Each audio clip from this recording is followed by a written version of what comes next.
Rob Van Dam, the whole effing show.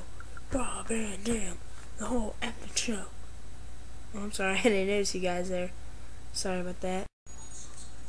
Alright guys, well, TNA just ended. I know I'm not over there, but TNA just ended, and wow, it was a hell of a show.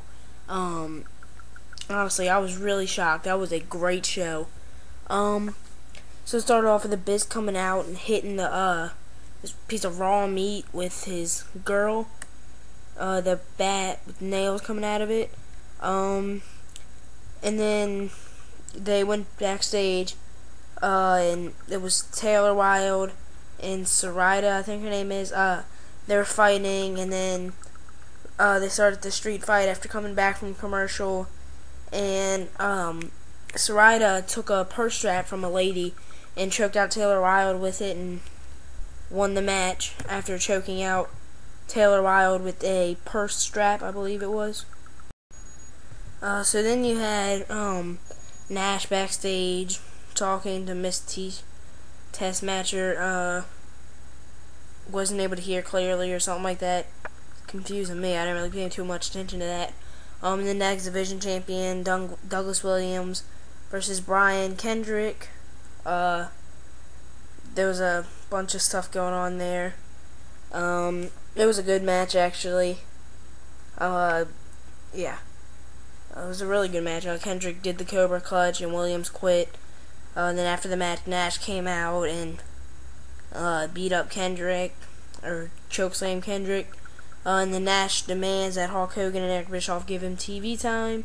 He says that he's a living legend. He said that he's going to make an example out of Brian Kendrick, and then Jeff Jarrett comes out, tells Nash no, settle down. Jarrett tells Nash he's an egotistical son of a bitch who cares about nothing but money. Then Jarrett says that since he took care of Nash, that Nash got it. He gets more TV time than Nash. So then you had Samoa Joe versus Rob Terry versus Desmond Wolfe. The match started off with Joe and Terry beating up Desmond Wolfe. Then he rolled to the outside, and Joe and Terry started beating each other up. And then Samoa Joe gets a win of a submission on Wolfe. And the camera went over to Chelsea, who wasn't pleased with Wolfe and just walked off angry. And then Wolfe started following her, trailing behind. And then first, the best of 5 series. And a ladder match was a really good match. Motor City Machine Guns versus Beer Money. Beer Money won that. And then Jay Lethal versus Jeff Hardy is announced for the Hard Justice pay-per-view. And the Pope D'Angelo Dinero beat Matt Morgan. Not much of a match, it was just a pretty quick match. And then Madison Rayne's acting like she's above Lacey Von Erich and Velvet Sky, acting like she owns them. And then she comes out and Madison Rayne comes out and protests the referee's decision at the pay-per-view, saying that it wasn't any of the beautiful people, because it was someone with a mask, if you've seen the pay-per-view. Then Velvet Sky came out, and Velvet Sky threatened to kick Madison Rayne's ass. And then the two other members of the Beautiful People, Velvet Sky and Lacey Von Erich, or not Velvet Sky, yes it is, Velvet Sky and Lacey Von Erich, they said, they told her, best believe it was Velvet Sky, called Madison Rayne, stuck-up bitch, and then, Angelina Love came out, they started to fight, and then that masked woman again beat up Angelina Love and left. And she was knocked out in the middle of it. Okay, so then you had, Jeff Hardy beat Jay Lethal from a Swanton Bomb. It was a pretty good back and forth match. The former ECW crew, Rhino, Tommy Dreamer, Raven, and, Stevie Richards were there in the crowd. After the match, Jeff Hardy shook hands with Jay Lethal.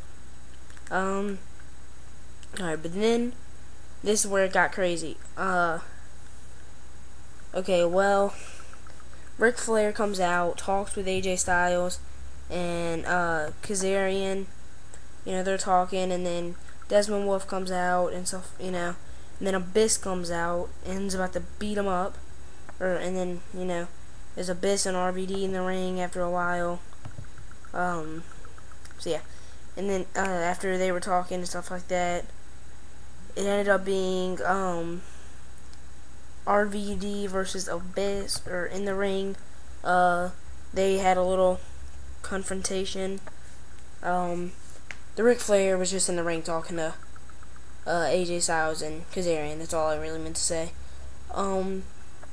But yeah, Abyss and RVD were about to go at it, but then the former ECW gang, after RVD was laid out by Abyss, former ECW gang beat up Abyss, and then more members from TNA came back out, but half of them, RVD, and a few others, I don't remember who else, but a couple others were actually with ECW. Not Taz, he wasn't involved, which I'm kind of glad because I like Taz, but RVD, Al Snow, part of TNA management, and also another person who was in there, after they were all fighting, it was the ECW gang with a few TNA members, then TNA members fighting against them, and then security in there, the cops were in there. But then the weird thing was, Dixie Carter came out and said, I told ECW to do that. I called them here. I told them to do that. Then it just cut to commercial, or then it just cut off. Well, it was a good TNA. So that's my TNA review for the date of 7/15/2010. If you're watching this and haven't subscribed, please do that. I want to show you something real quick before I go. I was really bored earlier. I was messing around with my webcam, and I did this. Look, you can see it. It's pretty cool. You can see it. Well, that's it. TNA review 7/15/2010. Peace out.